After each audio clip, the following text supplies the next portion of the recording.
From a man who strangled and flayed the skin off of his victims to a gang of murderous rapists, there is no doubt that Dexter has faced his fair share of formidable enemies. But one killer stands out amongst the crowd. Arthur Mitchell, the Trinity killer, was perhaps the most insane man Dexter ever had to take down. Today, we're going over what made Trinity the most terrifying villain in the Dexter universe, starting with his incredibly tormented background. Arthur's childhood was nothing short of abusive. His father was a brute authoritarian with a drinking problem, and his mother was apparently powerless or unwilling to protect her children from the abuse. There is a chance that Arthur was always deeply disturbed, but his insanity could have also been brought on by the series of tragedies that befell his family. At the age of 10, he was peeping on his sister, Vera, while she showered. Watching my sister take a shower. When Vera saw him standing in the bathroom doorway, she freaked out and slipped, breaking the glass of the shower door and cutting herself so badly that she bled out right there in the bathtub. Arthur felt responsible for his sister's death, and there was no support from his parents to help him process the tragic event in a healthier way. Soon after Vera's death, Arthur's mother, Marcia, killed herself by jumping off a bridge to her death. His already abusive father, Henry, blamed Arthur and took to drinking and abusing his son even more than he already had been. After a particularly bad beating, Arthur finally had enough and retaliated against his father for all the years of abuse. He bludgeoned his own father to death outside of a bar one night, but no one ever proved it was him. With the death of his father, Arthur felt truly alone in the world. His entire family was wiped out in a relatively short period of time, and he felt responsible for it all. We're both responsible for the death of an innocent. He scared his sister so badly that she fatally injured herself. After his creepy behavior led to Vera's death, his mother killed herself because she couldn't deal with the loss. And then he murdered his own dad to escape the violence that he had constantly endured at his hands. Arthur's backstory is unimaginably tragic, and it explains the deranged way that he went about picking his victims. His ritual was meticulous and catered to his own personal brand of horror. Let's go over the ritual that made Trinity the most infamous villain Dexter has ever faced. Stage 1, the Lost Boys. Trinity's ritual actually consisted of 4 parts, each stage meant to represent one of the tragic episodes of his life with his family. Because he worked as a school teacher, his kill cycles always took place during the summer vacation when his schedule was more open. Trinity traveled from city to city to perform his ritual, which kept him from being detected for decades.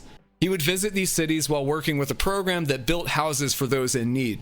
No one at the FBI or at Miami Metro knew it yet, but the kill cycle began at those build sites. There, Arthur would bury a child alive in the cement being used for the foundation of the home he was working on. Before he left them to die in the cement, he would take the boy to a secret location, make him wear specific pajamas, play with a Lionel model train set, and call the child Arthur, completely ignoring their real names. You're a dear boy, Arthur. This kill was meant to symbolize the loss of Arthur's innocence at a young age and highlight his desire to preserve it. Special Agent Lundy was the only person in the FBI who was tracking Trinity, but he didn't know that this was even a part of Trinity's ritual. There was a missing boy in each city that Trinity hit, but he was known to kill adults, so it's understandable why Lundy didn't link the missing children to his cycle. It was actually Dexter who discovered that Trinity was behind the missing boys after he witnessed Arthur abducting a boy from an arcade. Dexter was stalking Arthur with the intent of taking him out when he saw him take the boy. I'm not the only one on a stalk. He figured out what build site Arthur was going to take the boy to, tracked him there, and managed to save the boy before Arthur could get him completely submerged in the cement. Had Dexter not intervened, that stage of Trinity's ritual would have been complete, and he would have moved on to the next morbid stage. Stage 2, the bathtub murders. After killing the boy, Trinity's ritual continued with the murder of a young woman. He would sneak into a woman's home while she was away and enter her bathroom. There, he would fill up the bathtub, strip naked, and wait for the woman to return. When she walked into the bathroom, he would grab her, strip her of her clothes, and drag her into the tub. Once he and his victim were in the tub, Trinity would use a straight-edged blade to kill the woman by slicing her midway up the thigh. He would let her bleed out as he lay beneath her, holding a mirror to her face and watching the light fade from her eyes. Trinity would then leave her there in a pool of her own bloody bathwater for the police to find. This kill obviously represented the loss of his sister Vera. She was dead by the time the ambulance came.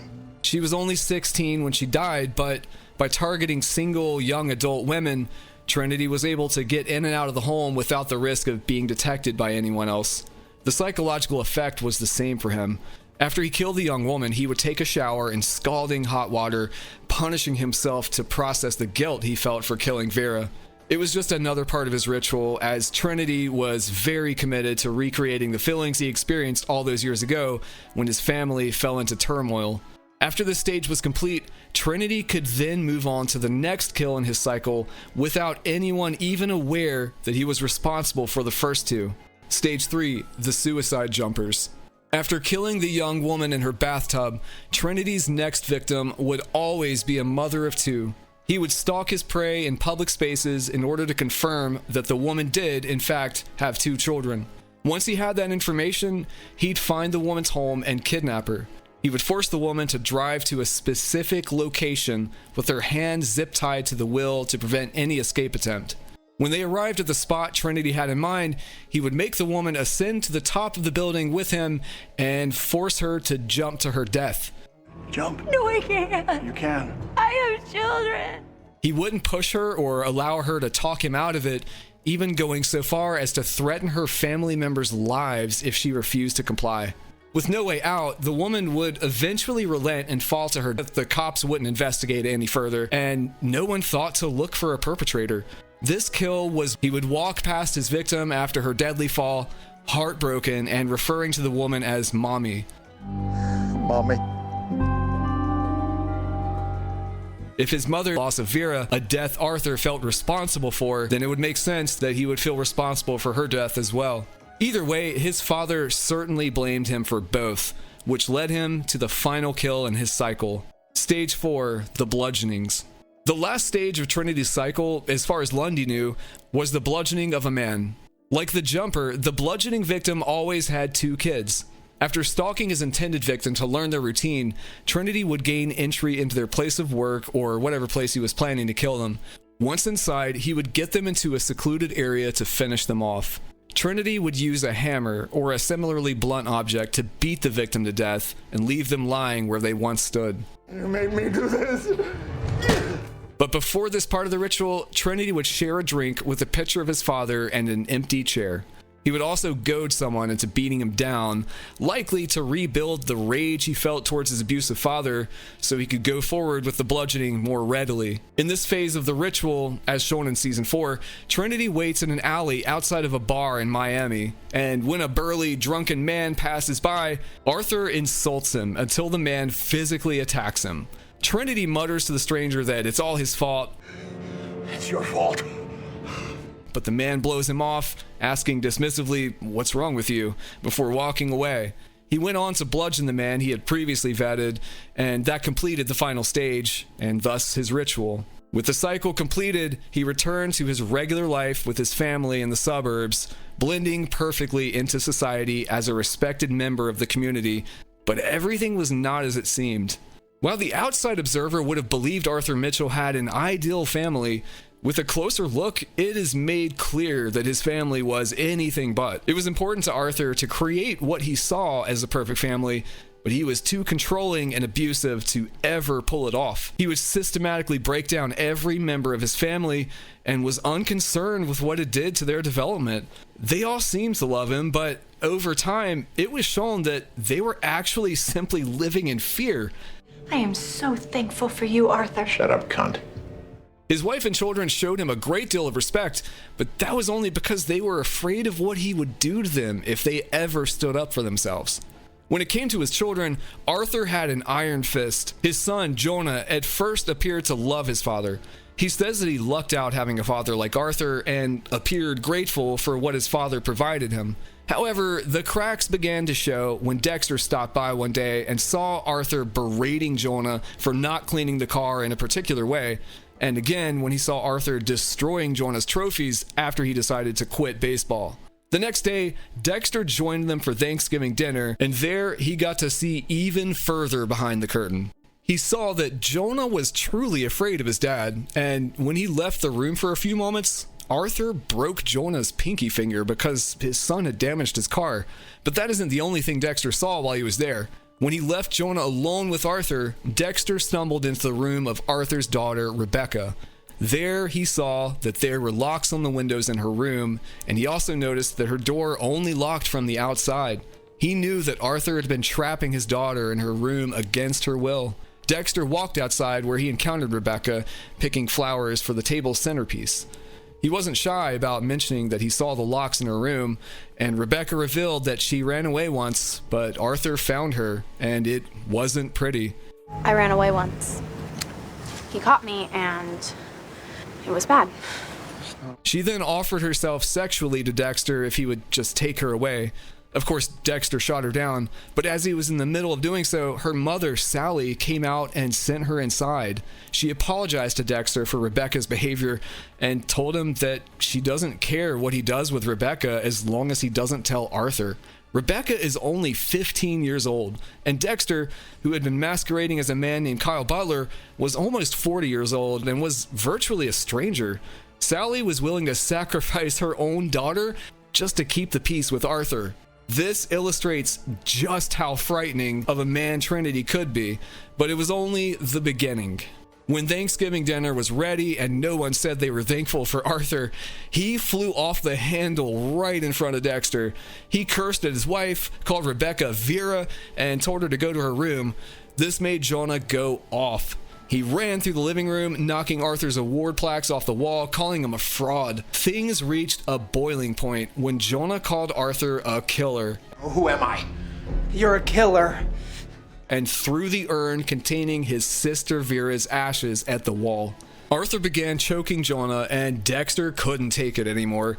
He demanded that Arthur get off of Jonah, wrapped his belt around Arthur's neck, and dragged him into the kitchen. He told Arthur that he should have killed him when he had the chance and grabbed a knife. Despite the years of abuse and how he just treated all of them, Sally and Rebecca, no doubt psychologically broken inside, ran into the room and protected Arthur, prompting Dexter to rush out the home, furious. In one afternoon, Arthur locked his daughter in a room, broke his own son's finger, and horribly insulted his wife, all in front of company. He was a deeply terrifying and deranged man who treated every member of his family terribly, not to mention his secret daughter from his previous marriage, Christine Hill. He abandoned Christine because she didn't fit into his vision of a perfect family, but still, she was willing to do anything to impress him and earn his love. Before taking her own life, she went as far as to kill Agent Lundy when she learned that he was close to catching her father. Despite all of this, Arthur appeared to the public as a respected member of his community. After all, he attended church every week, worked as a school teacher, and, as mentioned, he built houses for the poor regularly. Of course, this was all a cover so that he could continue to kill without being detected. Trinity was diabolical and highly calculating, only adding to how frightening he was. After performing his ritual for nearly 3 decades, Trinity amassed approximately 276 victims. But it was his final kill that highlighted just how terrifying he really was. What really struck fans about Trinity was how vindictive he could be. He could change moods suddenly and violently with very little provocation. Something as simple as diced tomatoes missing from his omelet could lead him to snap at someone. So when Dexter interrupted his ritual by saving the boy from the cement, he was incensed. Trinity knew he had to go on the run. His life was ruined, and he could no longer hide in plain sight now that he had been caught trying to kill a child. He ransacked his family's home, demanding anything of value so he would have money on the road, and then he abandoned them. But before he went on the run, he wanted to get revenge on Dexter. He planned to take from Dexter what Dexter had taken from him. He found out that Dexter's name was not Kyle Butler, found out where he worked, and then discovered his real name. Knowing how dangerous Trinity was caused Dexter to send Astor and Cody to stay with their grandparents and plan an impromptu honeymoon with Rita and Harrison. Astor and Cody, Disney World awaits. He knew he had to get them out of town long enough for him to kill Trinity, or he might kill them all. Rita was safely on her way to the airport with Harrison when she realized she left her ID at home and returned to get it. Unfortunately, Trinity was there, lying in wait, perhaps for her or Dexter or just whoever came inside.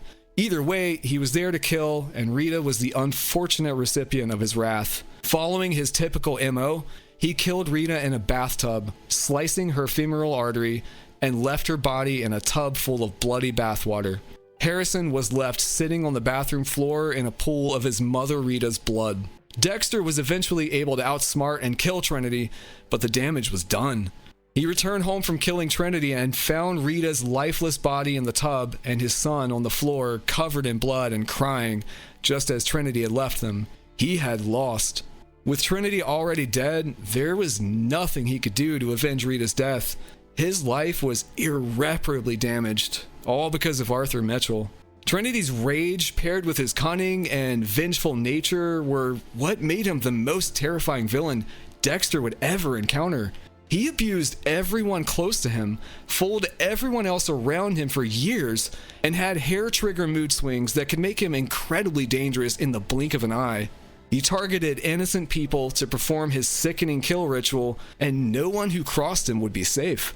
He is truly unlike any other killer in the series, and it's clear to see why that is.